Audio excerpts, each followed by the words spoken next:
Et arrêtons-nous ce soir sur la situation économique au Portugal et de ce que l'on pourrait appeler le miracle portugais. En 2010, ce pays traversait une grave crise économique, la pire de son histoire. Et 15 ans plus tard, il fait partie des meilleurs élèves. Il est même sacré meilleure économie de l'année par The Economist. Alors quelles sont les recettes de ce succès et les dessous de cette performance? Réponse avec Demet Korkmaz dans 64 Échos.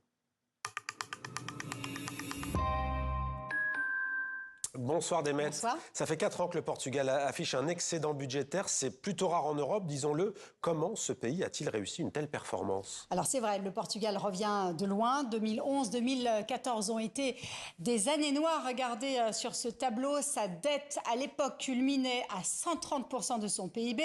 Le déficit était supérieur à 7%. Le chômage atteignait les 15%. Le pays avait alors été placé sous la supervision d'une troïka, BCE, FMI et Commission européenne, qui en échange de 78 milliards de dollars ont exigé des sacrifices énormes, des mesures d'austérité sans précédent. Et c'est vrai, les réformes ont été radicales, avec d'abord la privatisation d'entreprises stratégiques. La fiscalité a énormément évolué, la TVA est passée à 23%, l'impôt sur le revenu a atteint 40% et le travail hebdomadaire est passé également à 40 heures. Mais très vite, le Portugal, passé cette période de grande rigueur, a décidé de relever par exemple le salaire minimum, de revaloriser les petites retraites et d'imposer un tarif social pour l'énergie. Bref, c'est un peu le mariage du bâton et de la carotte, un mélange de discipline budgétaire et de justice sociale qui s'installe à partir de 2015. Et concrètement, Demet, chiffres à la pluie, encore une fois, quel est le résultat? Alors vous allez le voir, le résultat est spectaculaire. La dette qui était de 130% passe à 97% du PIB.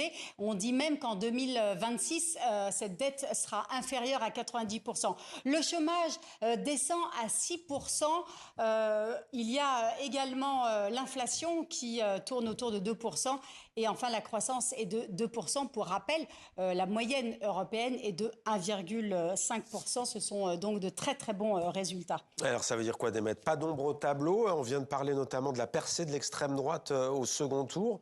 Est-ce qu'on peut y voir une explication économique? Alors, il faut savoir que le tourisme a été l'un des moteurs de cette performance portugaise. Ce tourisme a provoqué un afflux d'étrangers fortunés qui étaient attirés par une fiscalité avantageuse. Eh bien, ces deux facteurs, tourisme plus investisseurs fortunés, ont fait exploser l'immobilier. Les logements sont devenus inaccessibles pour les Portugais. Et puis, il ne faut pas oublier, le salaire minimum ne dépasse pas les 1 000 euros. C'est 30% de moins qu'en Espagne, c'est 2 fois moins qu'en Allemagne. Mais surtout, le problème majeur au Portugal, c'est l'exode des jeunes diplômés. 30% des moins de 40 ans résident hors du pays. Et ce départ des cerveaux, ça a un coût également pour le Portugal. C'est 2 milliards d'euros en moins pour les caisses de l'État. Merci beaucoup, Demet, pour toutes ces précisions donc sur la santé florissante sur le plan économique donc du Portugal.